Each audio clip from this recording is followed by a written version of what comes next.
Hello and welcome to this very special interview. Joining me today is Sadhguru Jaggi Vasudev, someone who cuts across a spectrum of people, right from corporates to the masses, when it comes to understanding how to lead a good, peaceful life. Thank you very much, Sadhguru, for talking to us and our viewers and sharing your thoughts with them.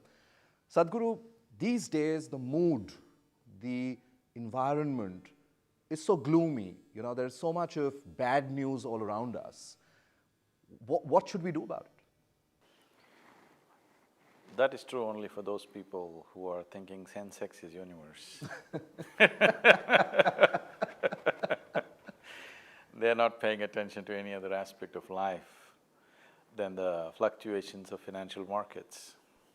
I'm not saying they're not important, but I think we have a completely ill-perceived idea of what finances are, what markets are. All these things we created for our convenience and well-being. We could have gone back to, we started with barter trading. I have a bag of rice, you have a chicken, and we made a deal. From there we have come to complex market systems, essentially for our convenience, not to complicate our life, not to make a misery of our lives, to have a more organized, stable financial situations for everybody's lives. But today it's become such a game that it is causing gloom, as you say. So we need to understand this.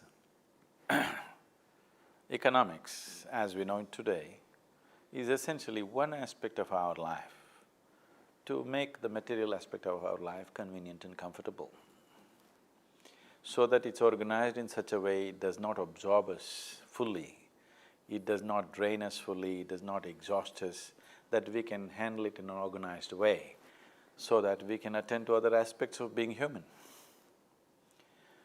But unfortunately today, in many ways, we are allowing the economics to drive the world. The economic engine is driving the whole world, people's lives, how they live, what they do. Once you do this, all the subtler aspects of life will disappear. We will even forget why we exist. Our whole… Many ways we seem to have. Yes. So we will even forget why we exist and sense-X will drive our lives. No. One important thing is to ensure that if we are talking about India as a country, one most important thing is the reason why whatever fluctuations happen in the world did not affect common people, and even today it does not actually. What affects common people is there whether there's a good monsoon or not. Because we produced our own food, we used the land. People largely lived out of the land and still are living out of the land. We have to change that for better utilization of human resource, because right now almost 60 to 65% are involved in agricultural production. If you translate it into life, what this means is for 100 people to eat, 65 people are cooking food. Doesn't make sense in terms of human resource. But we are in a transition from subsistence farming to commercial ways of existence. Unfortunately, we are in transition for too long. See, when you want to make a transition from one system to another, in a very organized, planned way, we must move quickly within a certain time limit. If you don't have a time limit set as to in how many years are you going to make this transition, you keep on doing the transition for half a century, transition itself will become a state and that will become a disastrous state. In many ways, that is what India is suffering. For the rest of the world, the reason why the economy happens the way it does is, it is a very exclusive economy. Only a small number of people are driving and benefiting from the larger economy in the world.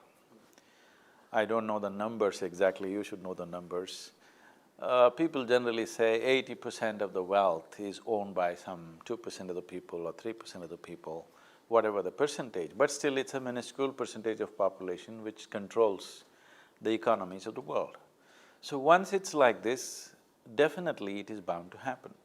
The only safety for the economy is every human being on this planet should have a role to play in some way he must be involved.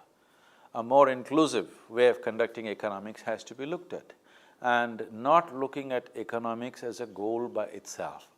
Economics is only a means for a good life for human beings on this planet. Because right now our economy is not growing because of the larger number of people getting involved in the economic process. It is growing because a small number of people are growing their needs and their usage of the planet in a limitless way, they are going. So economies are growing because small percentage of people are using phenomenally, rather than large number of people using things sensibly. That's how economics should grow. Whichever way, economics cannot be a goal by itself, it can only be a means. So, everywhere gloom you're talking about, actually a few years ago they asked me to handle a session in 2008 when the first recession hit at the World Economic Forum. The session I was supposed to handle was recession and depression. I'm sure you solved the depression bit, but I said recession is bad enough, you don't have to be depressed on top of it. But right now, the way we built our economic system is such that if it does not work, we will be depressed. If it really works, we will be damned. Damned? Yes. Why do you say that? We built the economic system in such a way, it's all about more, more and more. There's only one planet to use from. Right now they've located another one, some I don't know how many light years away. It seems there's another planet better than the planet Earth, but we are not going to get there in our generation, nor maybe in 10 generations we won't get there. Today, the living Earth statistics say that if all the people on this planet get the kind of conveniences and comforts that an average American person has, we need 4.5 planets. We have only one. So obviously, we are creating an economic system which is senseless. I believe if you consciously curtail this and spread it more, make it more inclusive, we would be able to maintain a certain rhythm for a certain period of time. If you just let it grow according to its own, the way it mushrooms, the way it is doing it, it is bound to be slipping and collapsing again and again because a large number of people are not involved in the economic process. And limitless usage of things is our idea of growing economics. Definitely it's a destructive process, we will be damned. The only reason why the world is still on is, see, with the kind of technologies that we have today, if all the 7 billion people become very industrious and start working 12 hours a day, the planet doesn't have more than 15–20 years of life left. So fortunately, 50% of the people are lazy.